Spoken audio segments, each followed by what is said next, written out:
Olá, boa tarde. Vamos seguir com a nossa programação com mais notícias do Brasil e do mundo desta sexta-feira, dia 25 de agosto. Começando esta edição com um alerta da Secretaria de Vigilância em Saúde e Ambiente do Ministério da Saúde. A Aedes, nova variante da Covid, deve causar aumento de novos casos da doença aqui no Brasil nas próximas semanas. Porém, nada comparado à explosão de diagnósticos nos anos anteriores. A principal característica da cepa se dá por conta da sua capacidade de disseminação e a Aedes ou EG5 tem muitas mutações que permitem a reinfecção pela doença, além de ser rápida. Por outro lado, ela é uma doença respiratória que, na maior parte das pessoas, não terá um impacto muito importante. Segundo a Anvisa, essa nova variante do vírus ocupou o espaço da variante Ômicron, o que não necessariamente significa que seja mais letal. Se fosse o caso, seriam necessárias muitas mutações diferentes. Mesmo assim, o órgão afirmou que idosos e portadores de comorbidades podem ter dificuldade em lidar com o vírus. Então, segue a recomendação pela vacinação, já que, apesar de não evitar que a população pegue a doença, o imunizante diminui a probabilidade de casos graves e mortes.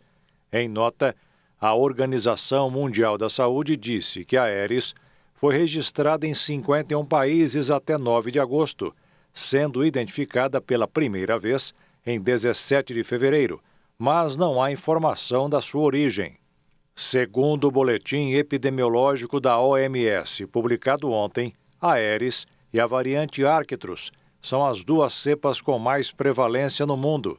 Ainda segundo a OMS, o mundo registrou cerca de 1,5 milhão de novos casos da Covid-19 entre os dias 24 de julho e 20 de agosto, um aumento de 68% quando comparado no total nos 28 dias anteriores.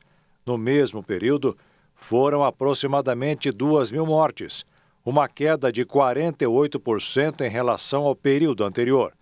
O relatório mostrou ainda que, a nível global, embora os registros oficiais de mortes tenham apresentado uma queda, o número de 49.380 hospitalizações relatadas entre 17 de julho e 13 de agosto representou um aumento de 21% em comparação com os 28 dias anteriores. A organização destaca que os números de casos não representam fielmente a realidade devido à significativa diminuição na testagem e no repasse das informações pelos países, pois não englobam registros da região das Américas, e por isso os reais devem ser maiores. E olha só, horas depois que o Japão foi adiante com a liberação da água radioativa tratada no Oceano Pacífico, proveniente da usina nuclear destruída de Fukushima, a China emitiu uma proibição geral de todos os produtos aquáticos de lá. Mas hoje, mesmo as autoridades japonesas garantiram que as amostras obtidas após o despejo da água no mar apresentam níveis de radioatividade muito abaixo dos limites de segurança.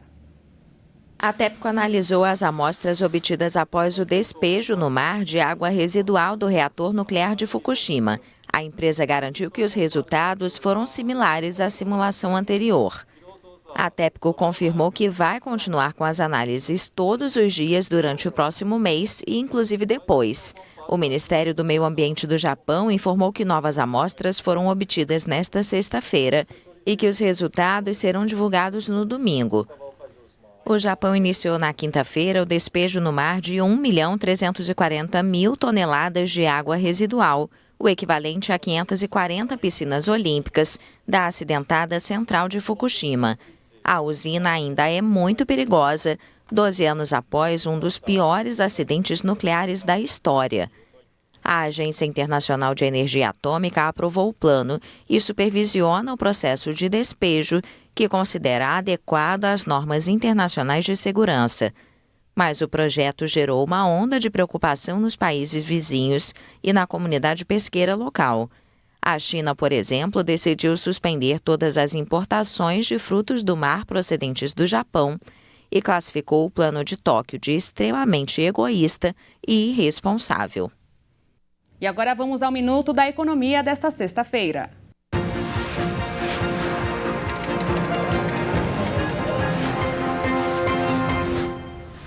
À primeira vista, o número divulgado hoje pelo Ministério da Fazenda parece muito bom. Nos 6 primeiros meses do ano, foram abertas mais de 2 milhões de empresas no Brasil, quase 8 por minuto. Isso mostra a facilidade cada vez maior para conseguir um CNPJ no país.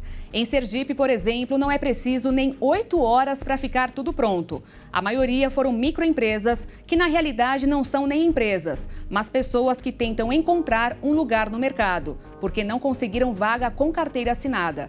Montam um negócio, geralmente pela internet, para garantir o sustento, ou quem sabe, conquistar degraus mais altos na sociedade.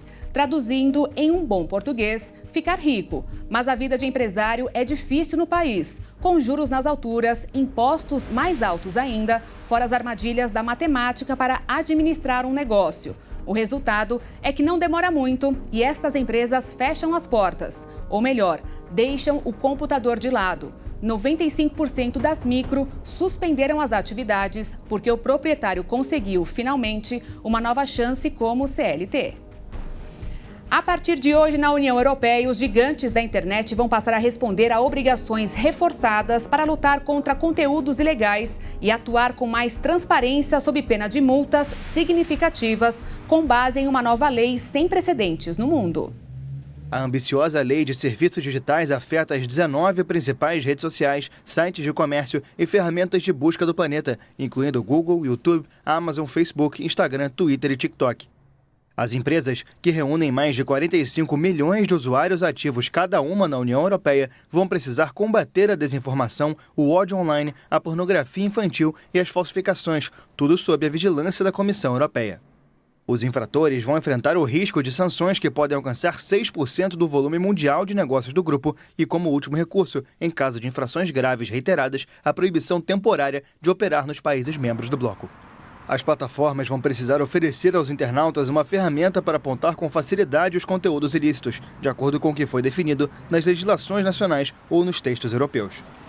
As redes também vão passar por uma auditoria anual independente para verificar o cumprimento das obrigações. A lei nomeada Taylor Swift foi aprovada pela Câmara dos Deputados em regime de urgência, que prevê punição para pessoas conhecidas como cambistas que revendem ingressos de eventos acima do estabelecido pela tabela de preços.